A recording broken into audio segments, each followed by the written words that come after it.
have things feel that way. So it is a great day. I'm just really proud to be standing here. We have Leader Winkler with us. As you all know, Speaker Hortman still has one more day of quarantine from COVID. She's doing great. She was actively engaged in all this. If COVID did anything, we learned how to negotiate in some different ways, taking calls on boats and continuing to work through this and on Zoom calls. But I'm just really proud to be here today to announce kind of this global deal. I know that all of you, and you'll hear it, there's an awful lot of the hard work of democracy yet to be done this week, but the parameters have been set, and they've been done in a way that, again, I think should make Minnesotans proud. It may not look like it from the outside, but there's nobody else in the country dealing with this dynamics in their politics in terms of a divided legislature and then a difference between the governor's office. But in the midst of all that, I have to give a huge amount of thanks and gratitude and lift up the leadership of Senator Miller's work. He approached this negotiating in good faith, with respect, passionately making the case for his constituents and his belief of what's best for Minnesota, as did Speaker Hortman, the exact same way. The good news on that is we may not be arguing and making the passionate plea for the exact same thing, but the belief of both these leaders of what was best for Minnesota was clear, and what came together in a compromise serves a much broader group of constituencies. In a time of historic surpluses, in a time of economic uncertainty, the prudent and I think mature approach to this is to recognize Minnesotans need money back in their pockets right now. It makes sense to do that. The advocacy on some return money to get back in the pockets, some long-term tax cuts, especially targeting that middle-class folks, was an argument that is a solid one. And then also making sure that we're investing in reducing costs in things like education, making sure we're focusing on public safety, and then allowing the legislature to work some of these issues with the experts that set up in that building. I've said it time and time again, from things like opioid addiction. We have members of the legislature who are nationally recognized for their advocacy in this. We have a world-class transportation system that is going to get better as we use the federal dollars from the Bipartisan Infrastructure Act. All of those things are win-win-wins. And I know the criticisms would be, well, you compromised on these things, compromised. I don't view that as a criticism. I think that is mature legislating. I think it takes leaders of courage and vision, which we saw out of Senator Miller, out of Speaker Hortman, and then the team that was there. We relied so much on, and I want to thank the folks at Minnesota Management and Budget, Jim Showalter, Anna Mingy, our budget director, and then all of the staff members. There's so many times in these meetings we turn and we say, Eric, what do these numbers mean? And we get those nonpartisan staff, fiscal staff, that help us walk through that. Always focusing on what were the best interests for Minnesotans. But I think in this regard, too, I think one of the pieces of this compromise that I think shows great foresight, and it shows great restraint, to be quite honest, in negotiating and in politics, was to keep money on the bottom line in case the economic forecasts are the way they're looking, don't put the state into a bad situation. So I think this is just a win on so many fronts. And I think, again, I can't say enough, this gets tense. You get personalities in this. People are passionate. And with legislative leaders, they have to go back and please a broad spectrum of beliefs inside their caucus, all while figuring out how to get enough votes to get this thing over the line. That is difficult. To be able to do it shows an incredible amount of leadership. And with that, I'm just proud to give you the Senate Majority Leader, Senator Miller. Thank you, Governor. Good morning, everyone. Since the budget forecast was released showing a massive budget surplus for the state of Minnesota, Republicans were really focused on ideas to put more money back in the pockets of Minnesotans. We wanted to give those surplus dollars back to the people of the state of Minnesota. We are very pleased that this agreement includes permanent, ongoing tax relief, so hardworking Minnesotans have more money in their pockets every single paycheck, week after week, month after month, year after year, especially at a time when Minnesotans are struggling with record rates of inflation. And in addition to putting money back in people's pockets, there are some other critical issues facing our state. Violent crime is absolutely out of control. Kids are falling behind in the classroom. we're hearing from nursing homes and long-term care facilities and disability service providers that they're facing potential permanent closures. So the other thing that this agreement does is it makes targeted investments in areas that will affect people all across the state of Minnesota at a time when they're needed most. Now, we have the framework of this agreement in place, but there is still a tremendous amount of work ahead. We are encouraging the conference committee members to get to work. They've been working over the weekend, trying to get together with their counterparts in the House.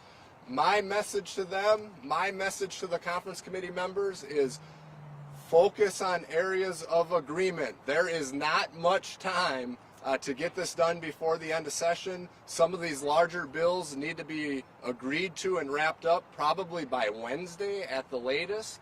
So conference committee members should continue working, focus on those areas of agreement so we can get these bills wrapped up, passed through the House and the Senate, and to the governor to the governor's desk for his signature. So all in all, a very good agreement and very good for the people of the state of Minnesota. Thanks, Senator. Leader Winkler. Good morning. We are looking at a budget agreement today that will help Minnesotans better afford the cost of living, to help them afford child care and housing.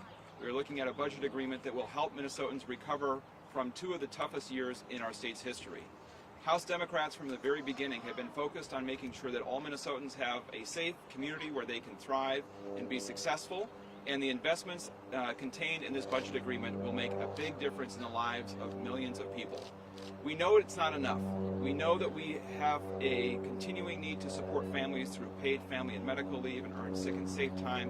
We know that our frontline workers waited too long for help from the state, but we are committed to continuing in this work. We know that in our fourth year of divided government, we can continue to make progress if we are persistent and understand that we cannot give up on our core values as Democrats, and we are not doing that. In fact, we are setting the stage for continued investment in the years ahead by limiting the size of tax cuts, focusing on education and health care, and leaving enough money on the bottom line to avoid future deficits. The real issue here in this election, not in this election, this budget year, is whether we could do work for Minnesotans and leave election year politics behind. And I want to thank Governor Walz for insisting that we do that. I want to thank Senator Miller for coming to the table to be responsible and help us get this done. And of course, personally, I want to thank Speaker Melissa Hortman for being the glue in really challenging circumstances through many years, and her ongoing commitment through having COVID herself and getting this done is a testament to her dedication to public service.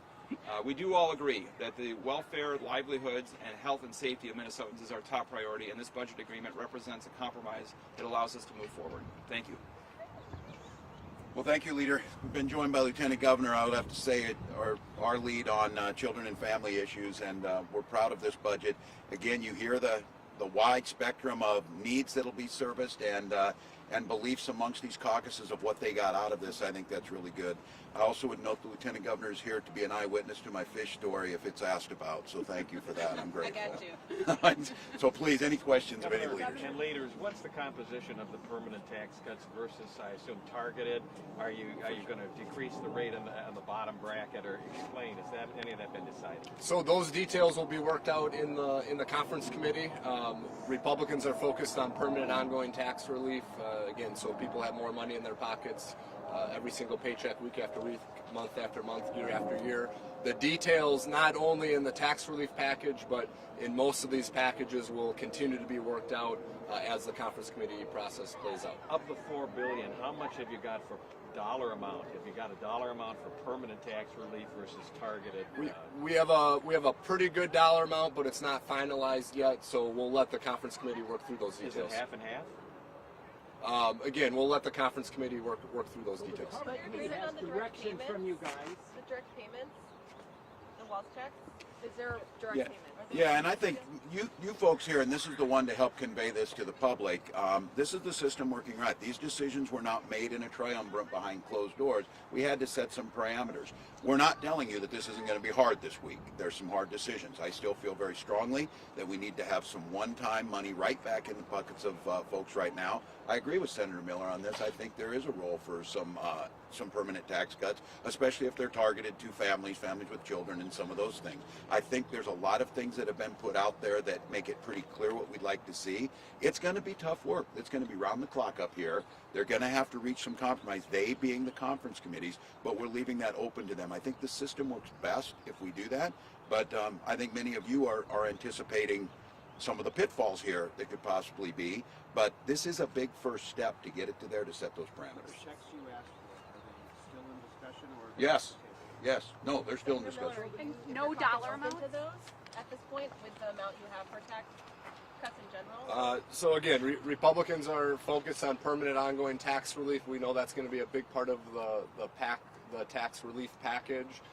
We need to get some more guidance from the conference committee members, and we'll see where things shake out. But there have been no final decisions on really anything at this point. Otherwise, we'd have the bills done and on the governor's desk already. So there's a lot of work to be done.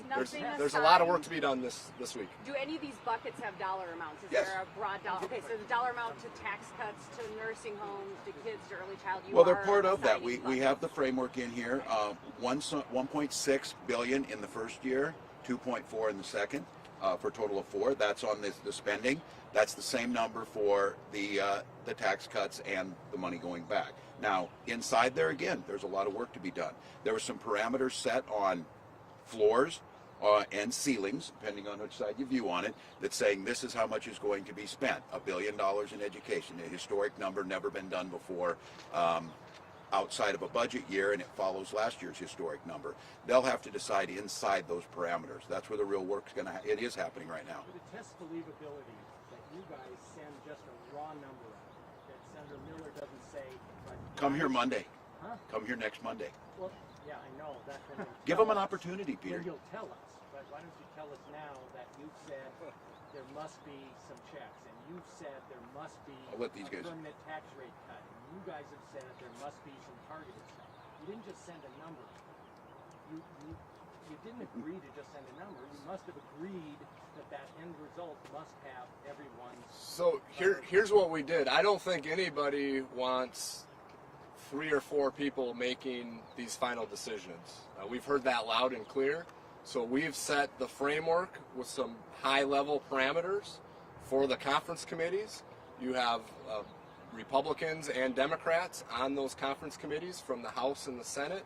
The governor's administration, they'll be involved in that process. So we need to give the conference committee committees a little bit of time to work through the process. Now, if they can't reach a decision, then maybe some of those decisions will be kicked up to us at some point. But our hope is for much of this work to be done through the conference committee process. You mentioned nursing homes, Senator, quickly, if I could follow up. You mentioned nursing homes and addressing the crisis there. Does that mean it's the Senate position? Because House and Senate are far apart on dollars. It is a top priority for Senate Republicans to address the crisis facing our nursing homes, long-term care providers, and disability service providers. Is that in the deal, though? You mentioned it. It is a priority of the Senate. It has not been agreed to by leadership that there's a dollar amount specific for this, other than $1 billion being spent in the health and human services area over the course of the next 3 years. Can I just, I mean, the way this works is we have people on these conference committees who are subject matter experts. They know what can move around in bills in order to accommodate as many priorities as possible. It's the same thing that's going to happen on the tax bill. From the House standpoint, Paul Marquardt and Shirley Joachim are going to be focused on getting a package together that meets the needs of the majority in the House and make sure that a bill can pass when it comes back. That means we are going to be focused on helping people who need help the most. We know that give and take will be part of this process, but the people who know how to do this are the ones on the conference committees. They have a clear idea of the timelines, and they have a clear idea now of the money. And if they get stuck, then getting back into this more detailed level of leadership decisions happens. But until they're stuck, it is up to them to figure this out. Mr. Leader, another important thing for Dan's eye. Republicans too, is education. You got $1 billion in there. Have you got how much on the formula versus the literacy things that Senator Miller wants? Have those decisions been made? Well, there's no budget area where there's a bigger difference in dollar amounts, I think, than in education. I think it's going to be up to Senator Miller to convince Senator Chamberlain to spend $1 billion in education. Let me talk about education real quick. Education has long been a priority of Republicans and Democrats in the legislature, and the focus in the Senate this year has been on literacy. When 40% of the kids in the classroom aren't reading at grade level, that's very concerning. It's concerning for all of us. That's why the Senate was laser focused on literacy and helping kids read better by investing in our teachers, making sure they have the tools they need to teach our kids the skills they need to be successful in the classroom and beyond. The other thing I think we've all been hearing about in education is related to the special education cross subsidy. We're hearing it from school districts across the state of Minnesota. I think we can find some common ground on that area. So there are a lot of areas where Democrats and Republicans can come together and focus on what those commonalities are that we're hearing from the people of the state of Minnesota, and I think that's what the focus will be on. And again, we don't have a lot of time.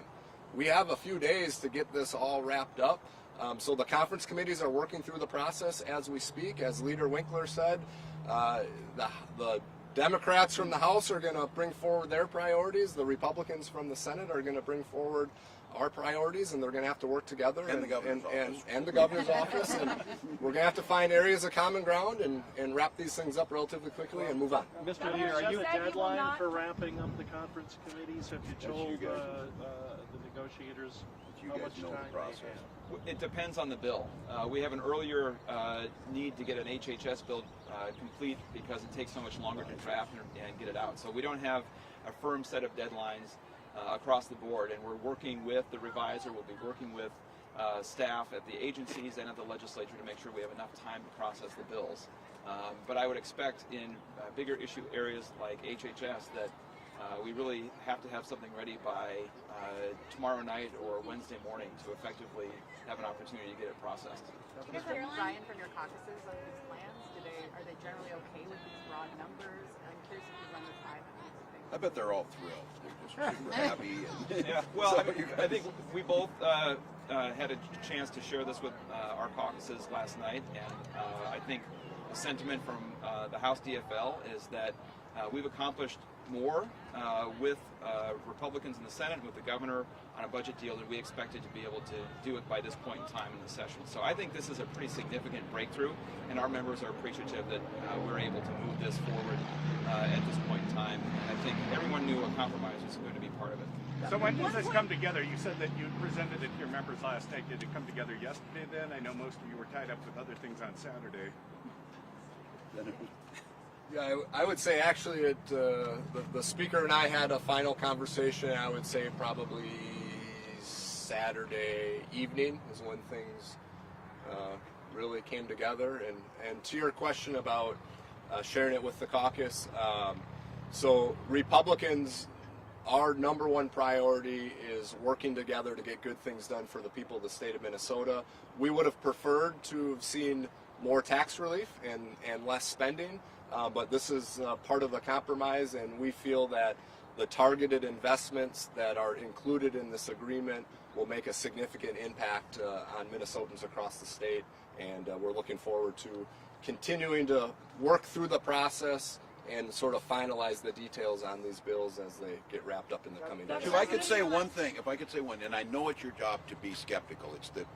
It's the air that you breathe on this. But just think about this.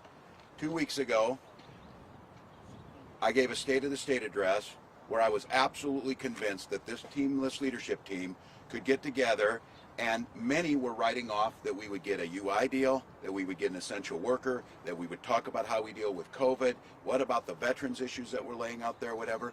We laid out a plan to take the things off the table that need to be taken off the table, come back together and work through the things and try and set a framework, and then get at those things as you're hearing us say this. And again, each folks are going to message this, but let's be very clear. All Minnesotans care about safety. All Minnesotans care about public schools. All Minnesotans care about fairness in the tax system. And the results are what matter. Coming out of 2 years of crisis, and having a state in this position and working together is a real positive thing. So I know you've got a lot of questions on this. This process is going to work over the next couple of days. It is not going to be without its hiccups and its glitches, and I think many of you are figuring this out. Senator Miller said it right. His caucus certainly wanted more. He'll probably have some members that will just say no because there's not enough tax cuts in it. The same thing might be true of the Democrats. The biggest thing about this is investing in that education, investing in the future, investing bipartisanly on public safety, looking long-term of how we address some of these issues of workforce development, costs for families, child care, those types of things is really good. And again, I would say this, one of the ways you can get through these negotiations in an easier manner is just to put some more money at it. This leadership team said that would be irresponsible at this time, and we need to wait and see into the next budget year with that money on the bottom line. I think, to tell you, to get this deal done is really going to take some of that from these conference committees, but I'm confident they can do it. Governor, are you willing to call a special session now with... You've previously said you will not do it. That's because deadlines are magical. Look what's happening here. They are magical, and they start to get things done. But what are the odds it all gets done by Sunday? You can't pass bills on Monday. What are the odds this all actually gets wrapped up? I think it's pretty good. I feel pretty confident in this. I was confident 2 weeks ago. Again, just 2 weeks ago Sunday, we hadn't had anything. We didn't have frontline workers. We didn't have the UI system on there. We were still negotiating about COVID. None of the conference committees been put together. There was no spending deal, and we were simply doing dueling press conferences on kind of ideology. That's come together. This is a good thing. Again, I appreciate your skepticism.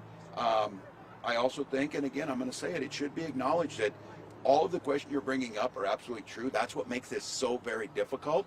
But I have confidence in the folks in that building. I have confidence in their expertise. I have confidence in the leadership in these caucuses. Again, it's very difficult. Senator Miller has to go back and talk to 34 other members who represent their constituents who are very passionate about their issues. Speaker Ortman has to go back and try and herd cats and whatever she does there. Those are things that are really hard. So they're really hard. But they did it.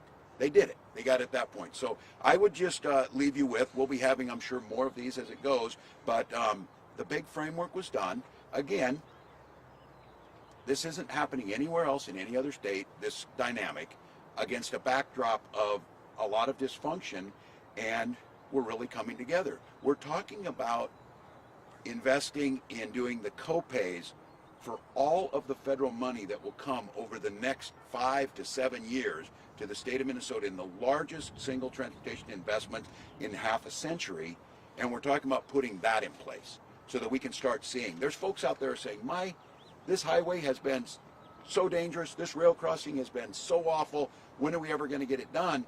They're working on that during this week to put those pieces in place so that we're able to take advantage of those federal dollars. This is a really good deal. It's a responsible deal. It's a compromise deal. It's good for Minnesotans. And as you're hearing up here, what you're going to get out of this is you're going to get relief. You're going to get some tax relief. You're going to get a bipartisan commitment around public safety. You're going to get education funding, and you're going to get a reduction in some of those costs. This is good. So thank you all, and we'll be back with you. Everyone, we gotta get back to work. Thank you all. Liquor. Thank you. Thanks.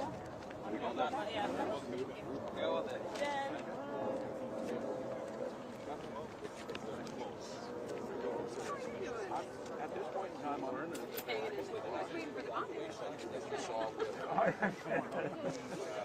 I don't think I'll be walking.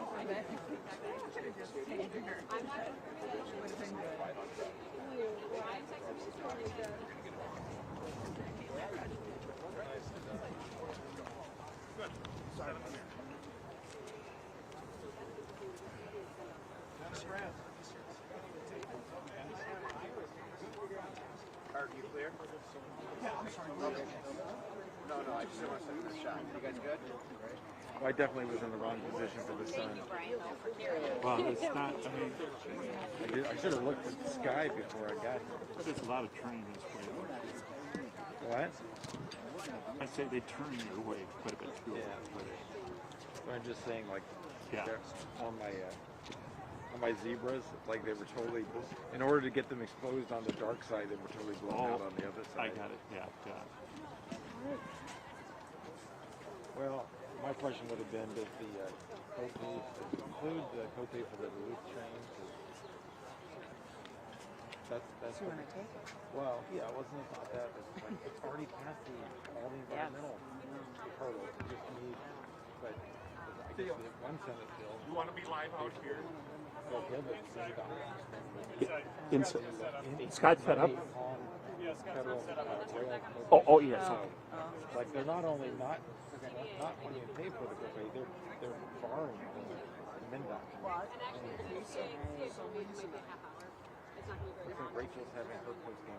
Are we still set up here in case somebody else comes down and talks? Is that, no.